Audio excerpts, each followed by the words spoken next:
दुही पसरवणं, मतभेद तयार करणं आणि त्या माध्यमातून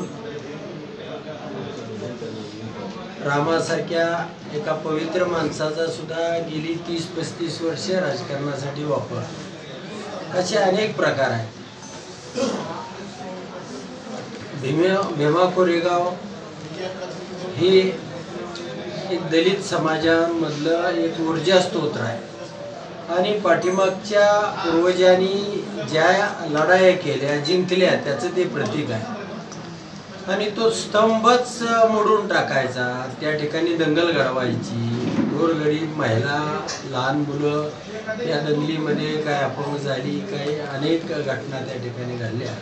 त्याचा मुख्य आरोपी हा समोरचा उमेदवार आहे राम सातपुते.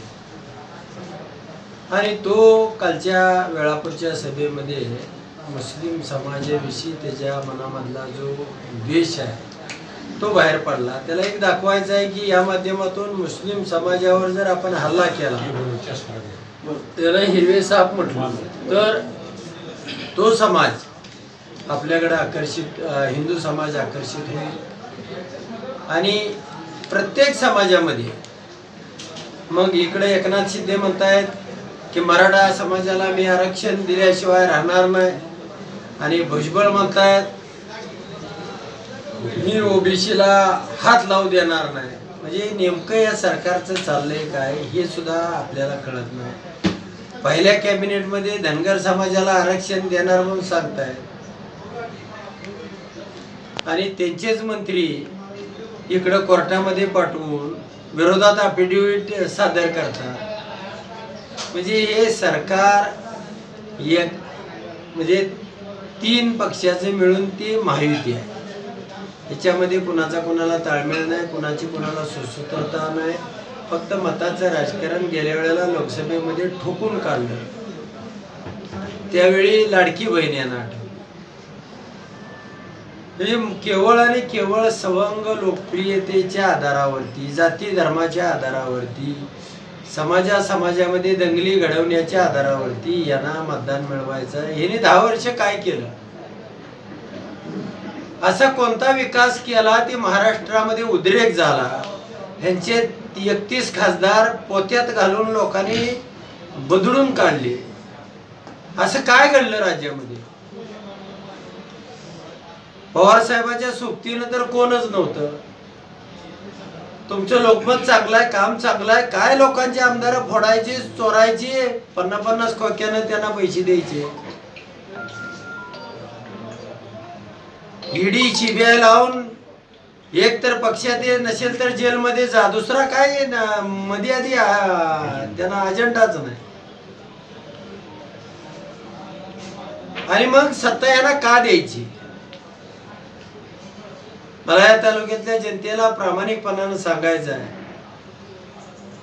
की उद्याचा मुख्यमंत्री हा महाविकास आघाडीचा असला पाहिजे का देवेंद्र फडणवीस असला पाहिजे, यासाठी तुम्ही मतदान केलं पाहिजे. हा माणूस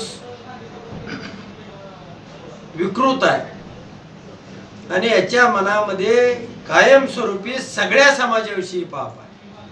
पूर्वीच्या काळी धनगर असेल, वंजारा असेल, माळे असेल, माधव पॅटर्न केला होता. म्हणजे जातीमधून जात वेगळी काढायची, मराठा समाजाच्या विरोधामध्ये हा समाज लढवायचा. आणि सत्तेवर आल्यानंतर गोपीनाथ मुंडेचं उरलं सुरल नेतृत्व सुद्धा यांनी नामशेष करून टाकलं पंकजाताईला. माळी समाज कुठं पत्त्याला सुद्धा ठेवला नाही. धनगर समाजाचं आरक्षण स्वतः तर दिलंच नाही, पण कोर्टामध्ये सुद्धा अफिडेव्हिट विरोधात दाखल केली. आणि मग यांना निवडून द्यायचं का आणि कशासाठी द्यायचं? आणि तुम्ही गेल्या फोडतोडीकडून सरकार बनवलं. या सरकारच्या माध्यमातून लोकांना काय दिलं? फक्त तुम्हाला या लोकांनी धोपाटल्यानंतर तुम्हाला पुन्हा निवडून येण्यासाठी लाडकी बहीण आणि अशा सवंग लोकप्रियतेवरती, रामावरती, मुस्लिम समाजाच्या द्वेषावरती, बौद्ध समाजाच्या द्वेषावरती, धनगर समाजाच्या तुमच्या ज्या भावना आहेत त्या विकृत भावनेवरती माळी समाजाच्या, वंजारा समाजाच्या, मराठा समाजाच्या तुम्हाला कोणी मतदान घालणार नाही. तुमचा कार्यक्रम या तालुक्यामध्ये झालेला आहे, नक्की या निमित्तानं सांगा. ते म्हणतात माझ्या मागे अदृश्य शक्ती आहे, तर मग भूमिपुत्र या नात्याने तुम्ही काय सांगाल तालुक्यात? ते आमचं ठरलंय म्हणतात, सगळं ठरलंय आमचं, तर नक्की काय ठरलं असावं?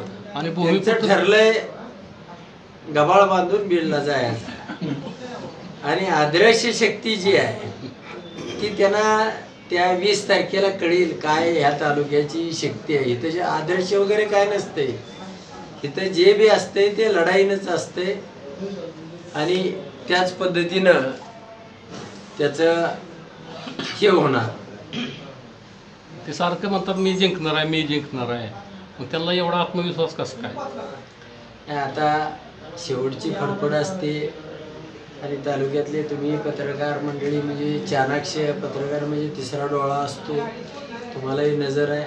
माझ्या माहितीप्रमाणे भारतीय जनता पार्टीला या तालुक्यामध्ये एक 5,000 मतं होती, आणि चुकीवाखारीनं पडलेली अजून एक 5,000 मतं. यापेक्षा दुसरं काय या तालुक्यामध्ये घडणार? आपण तालुक्यातील किती गावांचा दौरा केला होता? जवळजवळ आज 70-75 गावांचा दौरा झाला. 91 गावापैकी बऱ्यापैकी सगळी गावं आम्ही दौरा. लोकांची काय मागणी, काय समस्या आहेत तालुक्यामध्ये? आज रोजी लोकांचं काय मागणं नाही त्याला, ज्या या बदनाम आमदाराला निवडून दिलं होतं त्याला घालवलं. आणि मी तर सर्वसामान्य माणसाच्या रोजच्या समोरचा माणूस आहे, अनेक जय पराजय पचवलेले, अनेक लोकांच्या सुखदुःखामध्ये मी सहभागी असतो, मी रोजच त्या ठिकाणी. त्यामुळं माझ्याबद्दलची माहिती या तालुक्यातल्या सगळ्यांना आहे. अगदी मोहिते पाटलांनी सुद्धा मी करत असलेलं काम किंवा त्या ठिकाणी माझाही या तालुक्यामध्ये असलेलं पॉझिटिव्हिटी किंवा एक चांगुलपणानं, त्यामुळं त्यांनी सुद्धा एकमेकाबरोबर येताना माझी सुद्धा जी ही आहे एनर्जी आहे तिचासुद्धा वापर करून घेऊ, आणि या तालुक्याच्या विकासामध्ये आमदार म्हणून चांगलं काम करता येईल अशा पद्धतीची भूमिका.